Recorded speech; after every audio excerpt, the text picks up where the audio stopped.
First of all, a trigger warning with this book.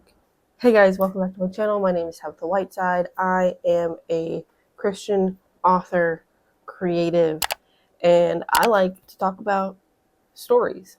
So that's what we're going to do today. I just finished reading this book, Redeeming Love by Francine Rivers. Spoiler alert throughout this whole thing. What a wild ride this book is. And I would like to talk about it, okay? So if you're interested in that, stick around. If you like talking about stories from a Christian perspective, whether that be fictional stories, nonfiction stories, pop culture stories, consider subscribing. With all introductions done and aside, let's get into it. This book is absolutely wonderful. I truly enjoyed reading this book.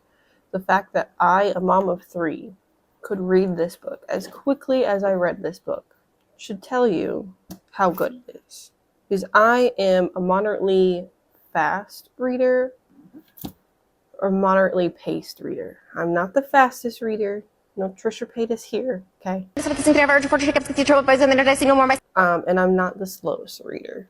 I'm like right in the middle, especially if I haven't been in the mode of reading. This is a really good book because I could read it the story wise, but because of the story, I was able to read it. So it took about a week altogether to read this book. I read this book because I had started writing a Christian romance novel, but I've never been a romance book girly.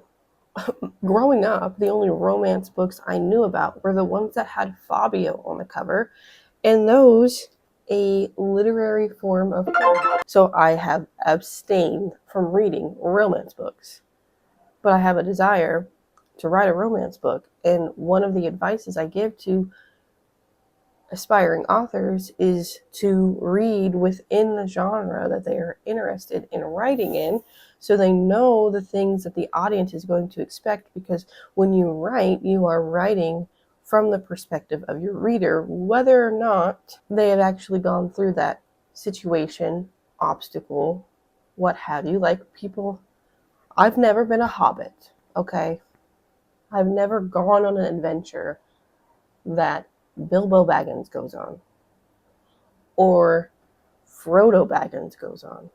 And yet, as the reader or viewer of the movies, I am a hobbit going on an adventure, and I am learning as Bilbo and Frodo learn, okay?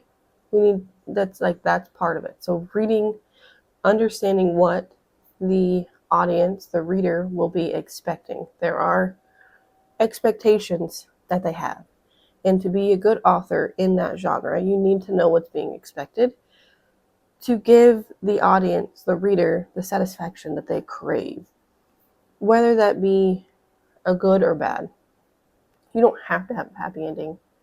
Okay. Anyways, so I was researching romance novels, Christian romance novels specifically, and time again, Francine Rivers comes up.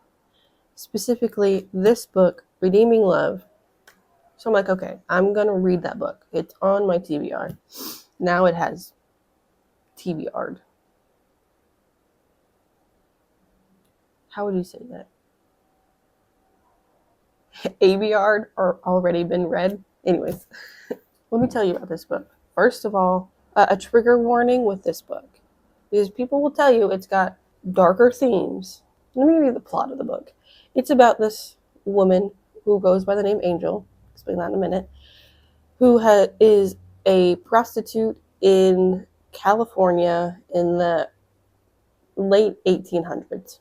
Okay? She is seen by this man named Michael Hosea, who is told by God that she's the woman that he has been praying for. Okay? So he pulls her out of prostitution, and based off of the book of Hosea in the Bible, Angel struggles with being Michael's wife and goes back to prostitution. And it's her story of eventually finding the real love and redemption that she and all humanity craves, which is the love that is found with Jesus Christ, but also letting go of all of the things that have happened to her, the sins that have been tossed onto her, the suffering that has been caused on her, as well as the suffering that she has caused to herself and to others. Because she's not free from guilt, and people will say that she is. She's not free of guilt and sin. Here's the trigger warning. The hard thing about this book is, unbeknownst to the caretaker that she has at the time, and unable to pull her from it because she is sold into prostitution at the age of 8 to a very evil man. I think that is a part you're not told, that it's not explicit, praise the Lord, but you know that this 8-year-old is being used in a way that that no one should be used, especially an 8-year-old or anyone that is a child. So that happens in the prologue. Which is one of the longest prologues I've ever read. I don't know why you just don't give it like chapter 1. But it was the prologue. It led you to there. So Angel is sold to a man named Duke, who is horrible.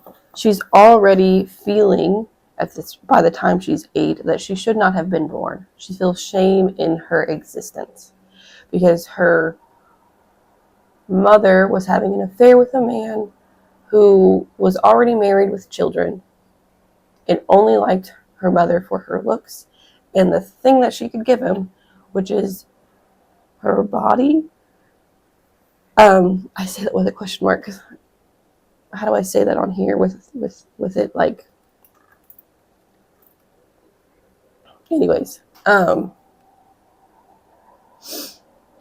she sees her dad doesn't want to meet her. Her dad doesn't want to meet Angel at all. She has an encounter with her dad, and she overhears her dad telling her mom that he told her he didn't want the child, and he tried to get her to have an abortion. She starts, at a very young age, she starts to feel shame about even being born and the hardship that her existence has given to her mom, the one person who's loved her unconditionally to an extent, and who tried. Her mom tried. And a dad who didn't want her. Okay. Through it, her mom gets kicked out of the house that her dad was providing for them. After Angel was sent with the housekeeper off to the shore, and a situation happened there. Showed her existence being an inconvenience to those who were around her. Because the housekeeper did not want to take the child, did not want to be responsible for the child, and then allowed the man that she slept with to put Angel out into the hallway until they were done doing their deed, and then forgot to go get the child out of the hallway and reprimanded the child for not coming back in, even though she was threatened to stay out in the hallway and to not move, and if she did move or come in the room before the housekeeper came to get her, she would be just taken off of the planet. all right, that's the prologue, guys. Then she's sold into prostitution because her mom dies. I already told you that. She has ran away from that man. It has been 10 years when chapter 1 starts. Between the end of the prologue in chapter 1. It's been 10 years. She's now 18. She has ran away. She's in California. She ran away from New York. She's on the other side of the country. And what do you know? She's back into prostitution because it's all she knows how to do and it's all she thinks she's good at. And it's the way to keep herself safe. She'll have food and shelter and clothes. Right? Her needs are met through prostitution. Her soul is dying. Her will to live is dying. But that's irrelevant, okay? She's got what she needs. Then one day, Michael Hosea, who's a farmer, comes to the town that Angel works in and is selling his produce to a merchant. And he sees Angel walking around, which is what she does like 3 times a week. Okay. So he's like immediately thought like it's her. That's the lady. He finds out she's a prostitute and it's like, are you serious? Are you serious? But instead of going home, he spends his gold and she's like the highest priced prostitute in the place. Everybody wants to be with Angel because she's so drop dead gorgeous. Beautiful skin, beautiful hair, beautiful eyes, beautiful facial structure. She's just top notch, apparently. She's high priced though, and you just have to like figure out the right price to be with her. He goes, pays for the night, doesn't sleep with her, is just begging her to come, to get out of prostitution and come be his wife. She's like, no. First of all, I've heard this a million times. All men want is their own pleasure being met. And like, no, thank you. He goes 4 nights in a row. On the 4th night, he gets so annoyed. He just leaves. He's like, because she's being obstinate. She's not hearing what he's trying to say. And he's not saying it like in the best way either. So he's not free from shortcomings because he's a human man. But he leaves. God's telling him, no, you need to go back to get her. But he doesn't. He leaves. And she watches him leave out through the window. And then for the next however long is pained by the loss of him not being there. And he keeps having reoccurring nightmares of something bad happening to her. So he's like, fine, God, like I'll go back to get her, go do it one more time, try to get her out one more time, but like, I don't want to. So he goes back. The night before, Angel had been like, okay, the morning before, she's like, I'm leaving this place.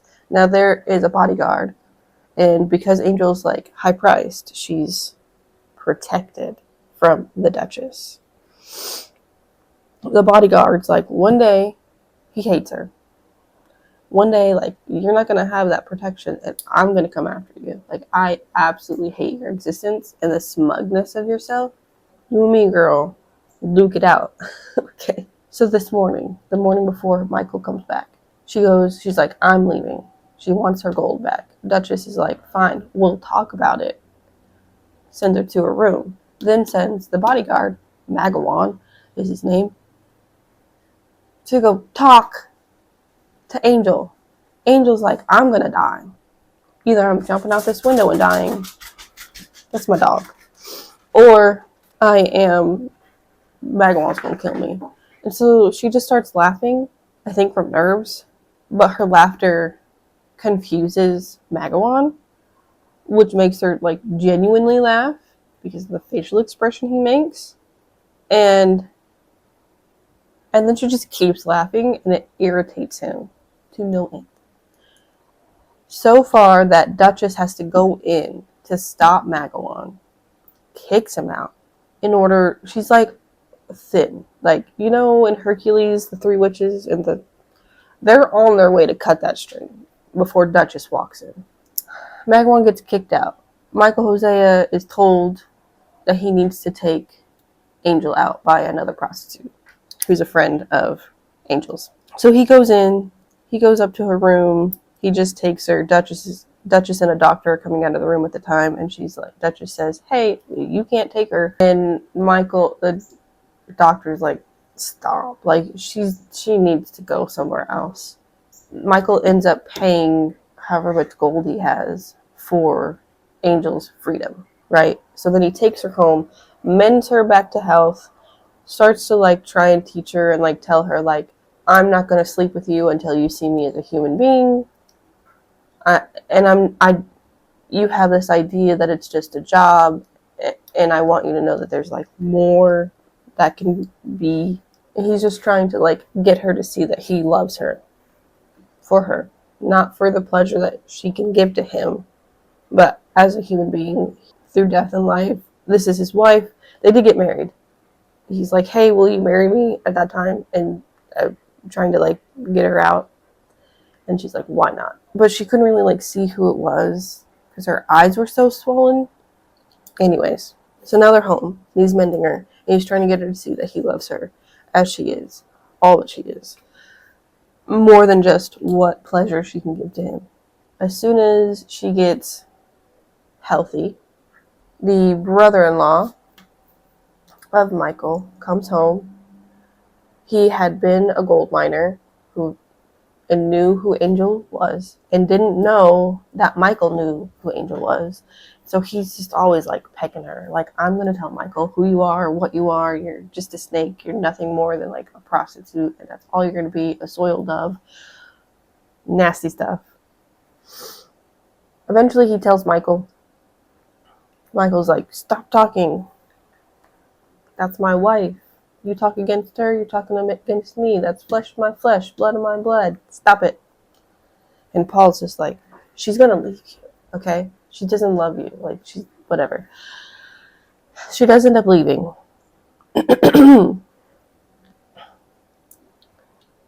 When Paul has to go sell some things to get some money, sell some produce in order to get money, she hitches a ride with Paul. Paul gets so mad at her.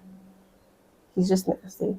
He ends up taking advantage of her. He's like, you've got to pay me for this ride. She ain't got nothing, okay? She didn't think about taking anything. So he takes the one thing she has, which is herself. And then she's like, finally has enough of his like pecking at him, pecking at her, that she says, you know what? I know who I am, but do you know who you are? You call yourself your brother, yet you took advantage of his wife. You don't like that, okay? Grudge. Immediately. They go their separate ways. She's gone back to get her gold.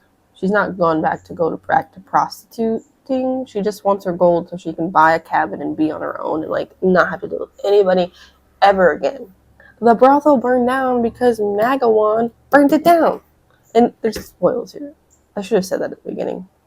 I'm gonna spoiler alert throughout this whole thing. So she ends up back into prostitution. Michael's like comes back enraged, fights their way out of the saloon that she's in. So mad at her. She's afraid because of what she's experienced with Duke that she thinks he gonna kill her. He's not gonna kill her. He doesn't even lay a hand on her other than like trying to like restrain her from hitting him, you know, and he's just trying to get her to like, I'm just trying to take you home. Eventually they get home. On the way home, they meet this family the Altmans, who are trying to put a car or a cart wheel back on their wagon so they can continue on towards Oregon. It's winter time, so they winter with the Hoseas. And my Angel's like, you know what? I'm just going to tell these ladies who I am because I don't want to lie about it. So, and she's thinking that if she tells them, then they're going to be like, whoa. She tells them that Michael met her in a brothel. They don't care, which is surprising to her. But we also learned in this interaction that Duke made it so that Angel couldn't have children. Or at least that's like the idea, that he made her sterile because she had had 2 accidental pregnancies. And on the second one, he was like, I thought I told you to make sure this doesn't happen again. So make sure it doesn't happen again. A lot happens with the Altmans. A lot of good, but it freaks Angel out. And She starts to love Michael, which freaks her out because in her mind, love is how you get hurt. So she runs away again. She leaves again. Goes to the merchant from the beginning. He's in a different city. And she had met him when Michael was like, you know what, let's go buy you some clothes. So she ends up with that merchant and she works for him. And then the stove that Michael had bought for them is finally come in. The merchant sends a letter to Michael about where his wife is. Michael comes, they have a thing. She ends up going back home with him. And all is right in the world except for this thought that Michael wants to have children and she can't have children. And from her love for Michael, she decides to leave a third time, hoping that Michael will then marry the oldest daughter of the Altmans so that he can have children. And thinking that that girl is better for Michael than Angel is. Thing is, that girl is in love with Paul, the brother-in-law of Michael, the brother of Michael, not Michael. And Michael is only in love with Angel. Like, you're the one that I'm supposed to be with, and I will love you until the end of my days. I will be with you, whether physically together or not, to the end of my days. She's left a third time in the hopes that Michael will finally have his children. She's gone for about 3 years. In those 3 years, she is led to a job that gives her housing. It's burnt down. Finds out that Duke has been across the street, for weeks now. He brings her back into his brothel in California. Tells her while she's there, she meets a young girl who's maybe like 11 or 13, I can't remember. But then she hears another 8-year-old girl having that Duke is doing the things that he did to Angel too when she was 8. At some point, Duke's like, hey, you can either go back to work for the men or for me. And working for him means being the key holder, and there's a thing with that. She chooses to be the key holder in the hopes of being able to free that little girl. He said, fine, but these are the only keys you're getting, and it's for like the food and stuff, like not the girls. And you've got to work for the men for a week. I'm going to announce you, and then you'll work for them for a week, and after you do that, then you may have the keys to the girls. Ooh, baby. So she's about to be announced. She prays for strength, courage to do whatever. She goes out on stage to a crowd of hooting and hollering men, and they ask her to sing for him. And the only song she can sing is one that she was taught by Michael and Miriam, which is the oldest daughter, called Rock of Ages, which is a hymnal. It's the only thing in her mind. So she sings that until she forgets the words. And a man in the crowd starts to sing with her. They sing together. She goes backstage. Duke is mad. That man who sang with her comes backstage and says, let go of her or I'll have you hanged. It terrifies Duke because this man is a very prominent man in the city of San Francisco. The man asks Angel if she wants to stay or leave. She wants to leave. But before she leaves, she tells Duke, give me the key. The key. He gives her the key eventually. She goes upstairs, grabs the little girl that was like 11, 13, and then the little girl in the room next to her, that's Duke's girl, the 8-year-old. The man who sang with her is appalled that there are children upstairs and decides that they have to go through the stage where all the other men are because they need to see what Duke's been hiding upstairs. As they do that, one man says, why does he have children up there? To which Angel replies, why do you think? Like, what do you think he's doing with these children up there?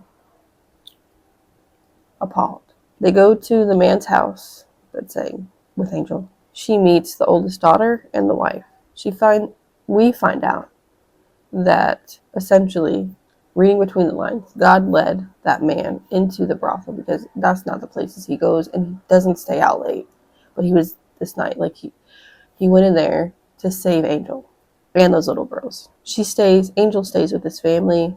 The little girls get adopted into great families. Angel stays with them. They start to take her to church, which she has resistance towards. And through it, she gives her life to salvation in Jesus Christ. And she ends up opening, once she's like trying to figure out like what to do with her life, she meets one of the prostitutes from way back when.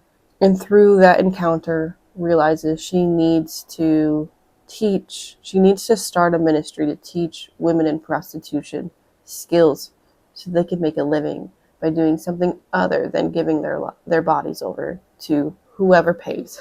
So that's what she and the oldest daughter of the family she's staying with do. Well, through all this, Paul and Miriam get married. Miriam sends Paul to find Angel, bring her back home. He don't want to. He hates her. Okay, he legitimately hates her.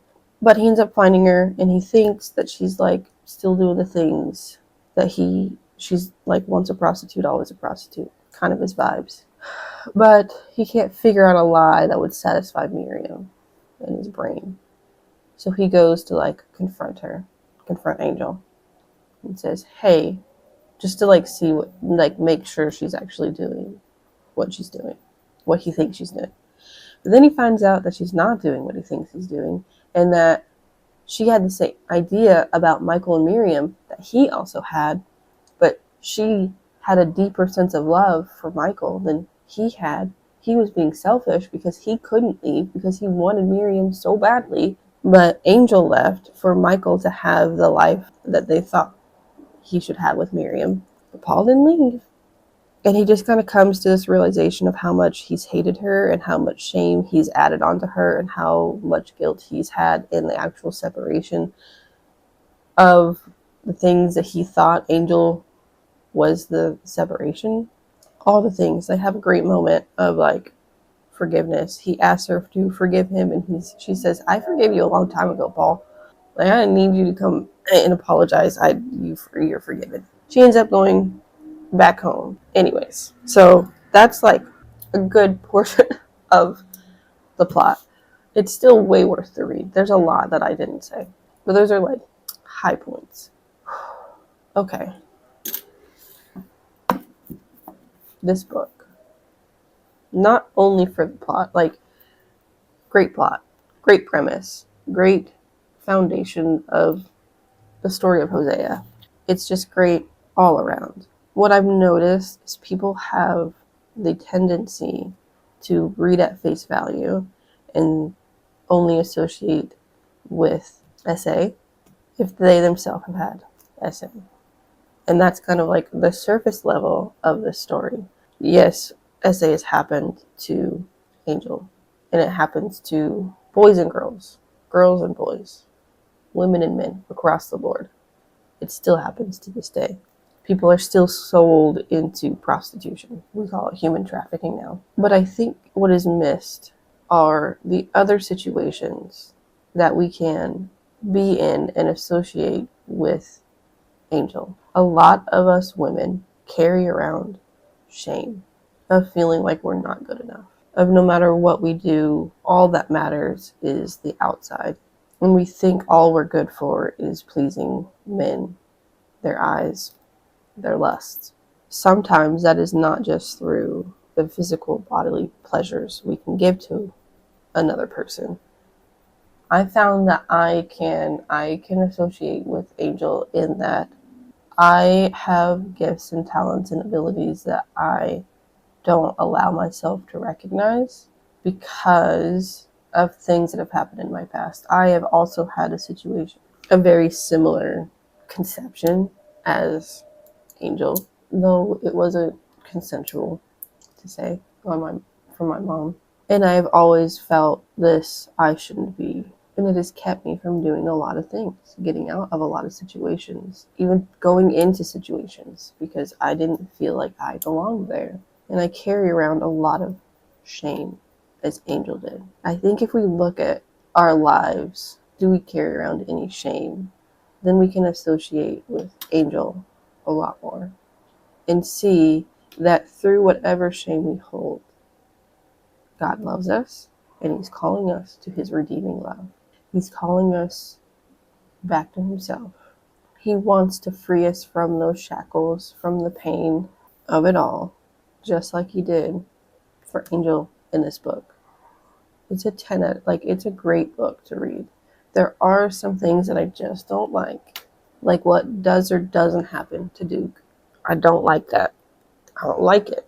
There are some words that Miss Rivers enjoys using. Sardonically, girl, thesaurus, please. But all in all, it's a great book. I would recommend reading it. It's a romance book. Like, you're probably going to find the second edition, which doesn't have a lot of, like, the spicier romance, I suppose. But it's a good book. It's very clean. Nothing wild, spicy happens. Yeah, those are my thoughts.